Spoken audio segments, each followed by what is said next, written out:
Welcome to this session. जैसे कि कल एक न्यूज आया था सीबीएसई के एग्ज़ाम को लेकर, ट्वेल्थ का।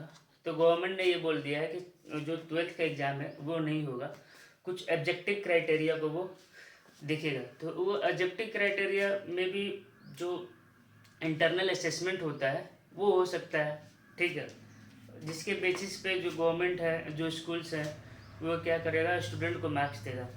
हालांकि ये डिसीजन सही है कोविड के समय पे, बट कुछ कुछ बच्चों के लिए वो डिसीजन सही नहीं है, जो एक्चुअली में बहुत ज़्यादा मेहनत कर रहे थे ट्वेल्थ में अच्छा रिजल्ट लाने के लिए, ठीक है, ताकि वो अच्छा कॉलेज मिल पाए। जैसे सपोज करते हैं डी यू का जो क्राइटेरिया है, जिसे वो मेरिट बेसिस पे ही लेता है, ठीक है। तो अगर अच्छा मार्क्स नहीं आएगा तो प्रॉब्लम वहाँ पे क्रिएट होगा, जिसका ड्रीम है डी यू में एडमिशन लेने का, ठीक है। तो आप लोग अभी मेहनत करते रहिए, ताकि गवर्नमेंट ने एक ये भी ऑप्शन दिया है कि अगर जो बच्चा अगर ऑब्जेक्टिव क्राइटेरिया को नहीं पूरा करना चाहता है वो एग्ज़ाम दे सकता है, जब जो सिचुएशन है वो नॉर्मल हो जाता है। तो देखते हैं आगे अभी गवर्नमेंट का क्या डिसीजंस होते हैं, ठीक है। आज का न्यूज़ में यही था, मैंने सोचा आपके साथ डिस्कस कर लूँ, क्योंकि मेरा जो इकोनॉमिक्स, जो माइक्रो इकोनॉमिक्स का जो हम लोग चीज़ सारा देखते हैं, वो मेनली मैंने ट्वेल्थ पर्पज़ के लिए ही बनाया था, कि ट्वेल्थ के जो बच्चे हैं वो अच्छे, उनको गुड कंटेंट मिले और लिमिटेड समरी टाइप में मिले, ताकि रिवीजन करने में बहुत ही आसानी रहे, ठीक है। इसके लिए मैंने ये बनाया था, ठीक है। कोई बात नहीं, चलो वीडियो स्टार्ट करते हैं।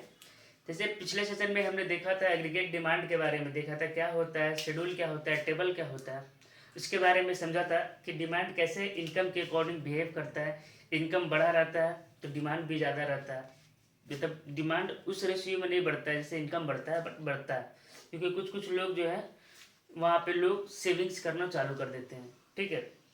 फिर हमने देखा था कि अगर इनकम जीरो है फिर भी जो है हमारा डिमांड जो होता है जीरो नहीं होता है, कुछ होता है। तो इसका मतलब उसको हम लोग ऑटोनोमस बोलते हैं, ऑटोनोमस एक्सपेंडिचर के नाम से जानते हैं, जो हम अपने पास्ट सेविंग और जो बोरिंग के थ्रू हम इसको करते हैं।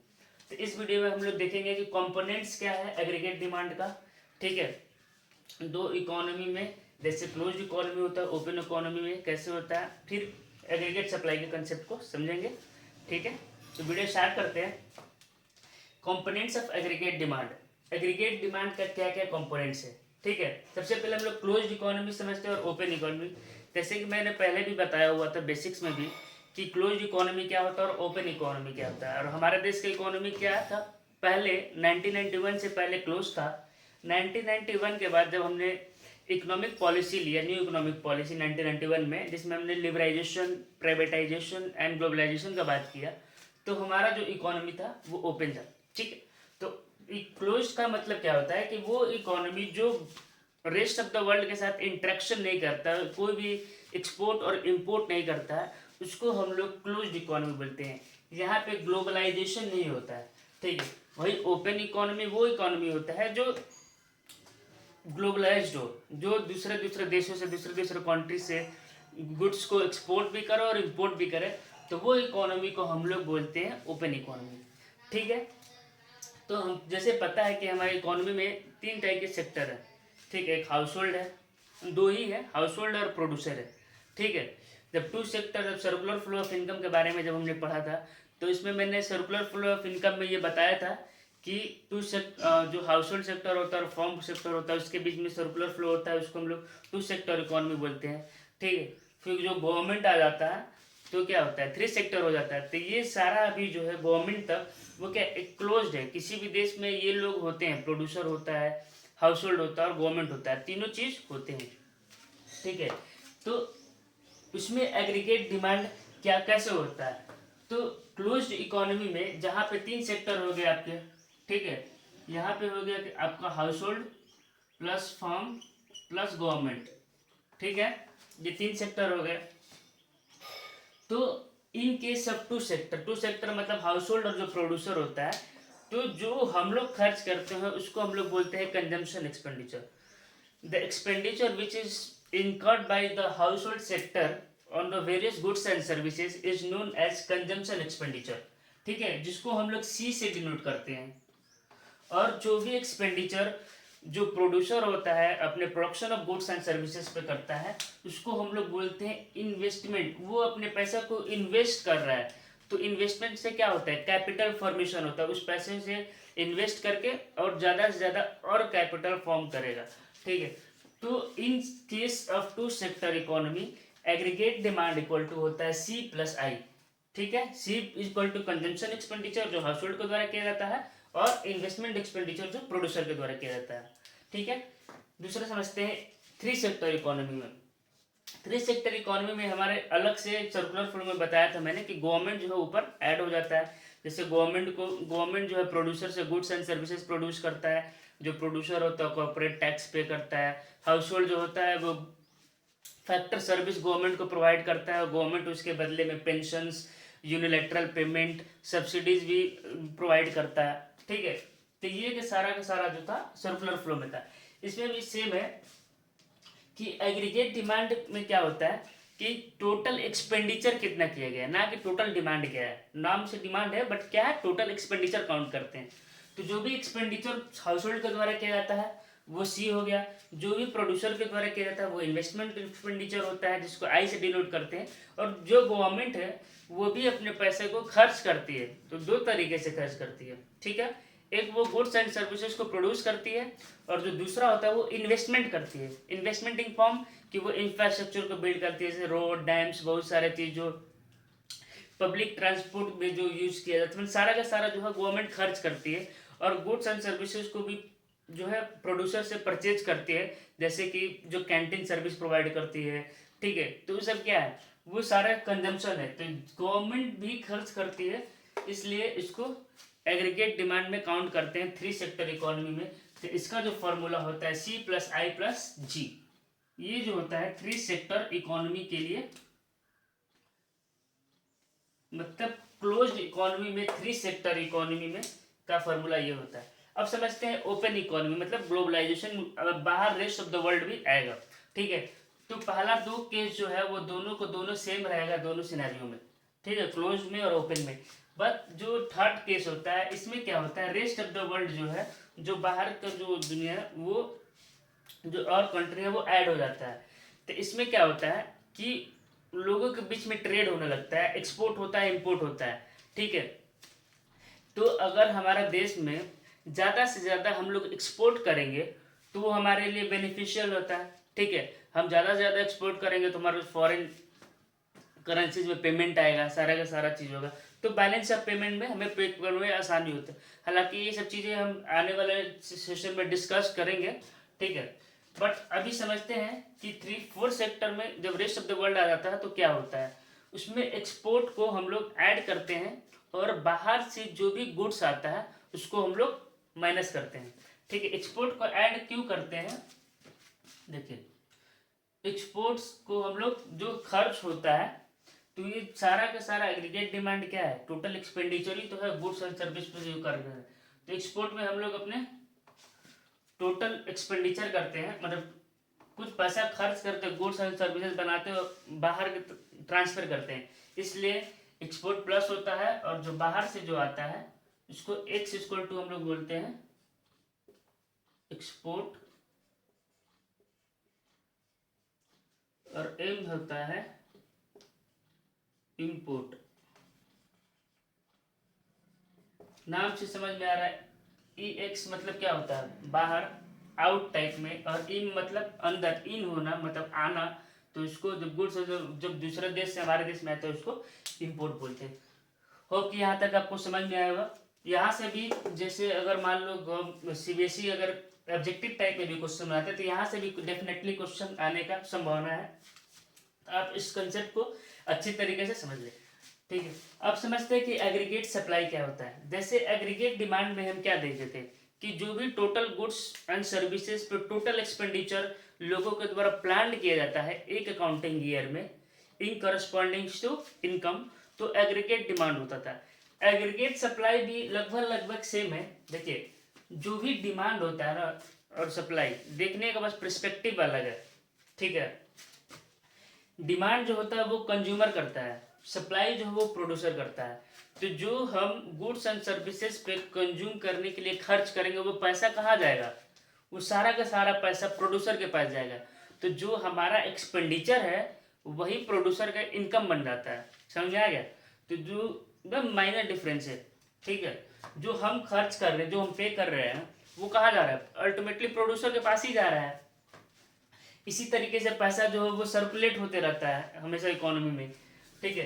तो एग्रीगेट सप्लाई का मतलब होता है कि जो flow of goods and services है जो प्रोड्यूसर प्लान कर रहा है प्रोड्यूस करने के लिए एक अकाउंटिंग ईयर में, उसको हम लोग बोलते हैं एग्रीगेट सप्लाई, ठीक है।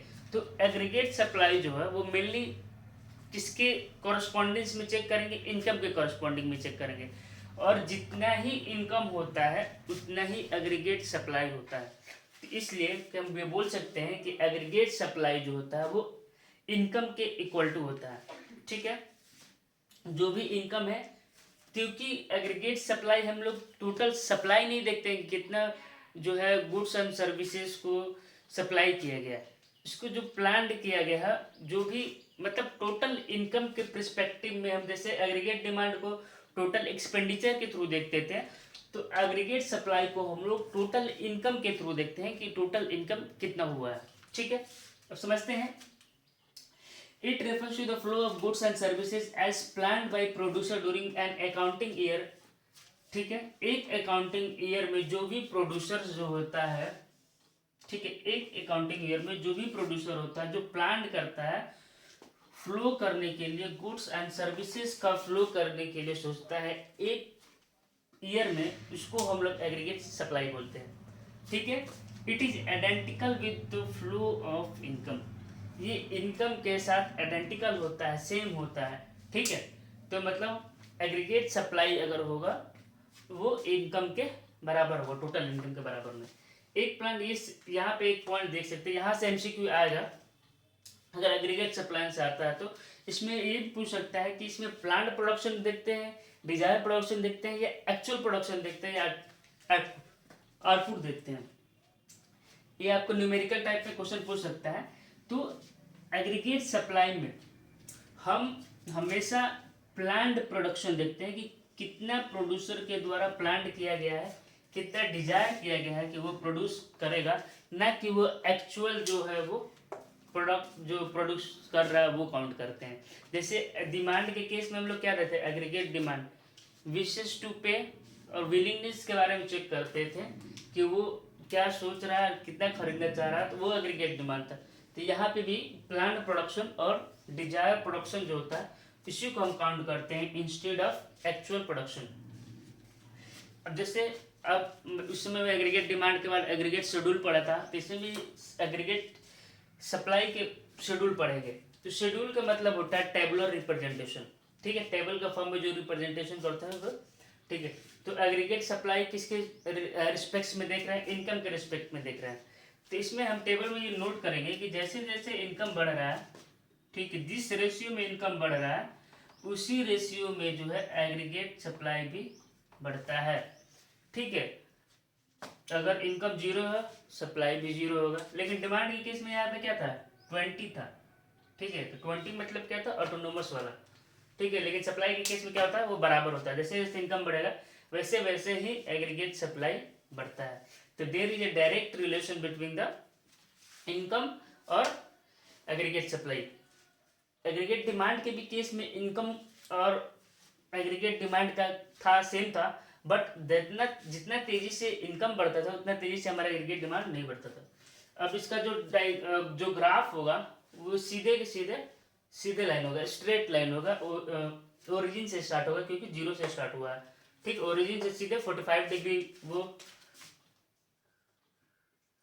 45 डिग्री बनाएगा, और यही जो है एग्रीगेट सप्लाई का एग्रीगेट ग्राफ हो गया। ग्राफ मतलब ग्राफिकल रिप्रेजेंटेशन करना, ठीक है। अब देखिए हम ये एक बात को समझते हैं यहाँ से कि प्राइस का रोल एग्रीगेट सप्लाई में क्यों नहीं होता है। कोई जो माइक्रो इकोनॉमिक्स है, ठीक है, कमेंट करके हमको ये बताइएगा कि who is the father of micro economics और उन्होंने कौन सा थ्योरी दिया था, ठीक है। तो यहाँ पे देखते हैं कि जो माइक्रो इकोनॉमिक्स का जो कंसेप्ट था जो दिया गया था, मैं नाम नहीं बोलूँगा उनका, उनके द्वारा ये बताया गया है कि माइक्रो इकोनॉमिक्स के कंसेप्ट में जो एग्रीगेट सप्लाई जो टॉपिक है उसमें प्राइस का जो है कोई इम्पोर्टेंट रोल नहीं होता है। ठीक है, क्यों? क्योंकि जैसे जैसे डिमांड बढ़ता है वैसे वैसे ही सप्लाई बढ़ता है हमारा। ठीक है, उसी रेशियो में बढ़ता है, जिसके कारण जो इम्पैक्ट है प्राइस का वो कांस्टेंट हो जाता है। ठीक है, जैसे द ग्रेट डिप्रेशन आया था 1930 के आसपास। ठीक है, उस समय जो फादर ऑफ माइक्रो इकोनॉमिक्स थे, आपको कमेंट करके ये बताना है कि कौन था। तो उन्होंने देखा था कि बहुत ज़्यादा ही बेरोजगारी बढ़ गया है, अनएम्प्लॉयमेंट जो है बहुत ही ज़्यादा बढ़ गया है। ठीक है, और लोगों के पास खर्च करने के लिए पैसा तक नहीं है। ठीक, तो उस समय इन्होंने ये थ्योरी दिया था, जो मैं बताऊंगा नहीं, आप कमेंट करके ये बताना है। ठीक है, अब यहाँ पे देखते हैं कि क्या ये कंक्लूजन में है। Price has no role to play and determinant of aggregate supply. ऐसे पूछ सकता है क्वेश्चन में कि प्राइस का रोल होता है, नहीं होता, यस और नो में बोले। Because on to the excess capacity, क्योंकि ग्रेट डिप्रेशन के समय जो था हमारा जो ऑप्टिमम यूटिलाइजेशन रिसोर्सेज के करना था वो नहीं हो पाया था, लोगों का जितना पोटेंशियल है उसको यूटिलाइज नहीं किया गया था। ठीक है, तो हमारे पास जो है एक्सेस कैपेसिटी है इकोनॉमी में, there is a because on to the excess capacity in the economy, जो प्राइस का जो रोल है वो ज़्यादा नहीं है क्योंकि हमारे पास रिसोर्सेज बहुत सारा है। ठीक है, there is a proportionate rise in aggregate supply as when there is a rising aggregate. जैसे जैसे एग्रीगेट डिमांड बढ़ता है वैसे वैसे उसी रेशियो में हमारा जो है एग्रीगेट सप्लाई बढ़ता है, क्योंकि सप्लाई का मेन इंटेंशन क्या है कि डिमांड को फुलफिल कर देना, which lead to the constant price, जिसके कारण जो है प्राइस जो है वो कांस्टेंट हो जाता है और इसका कोई इम्पोर्टेंट रोल नहीं प्ले करता है price in case of aggregate supply.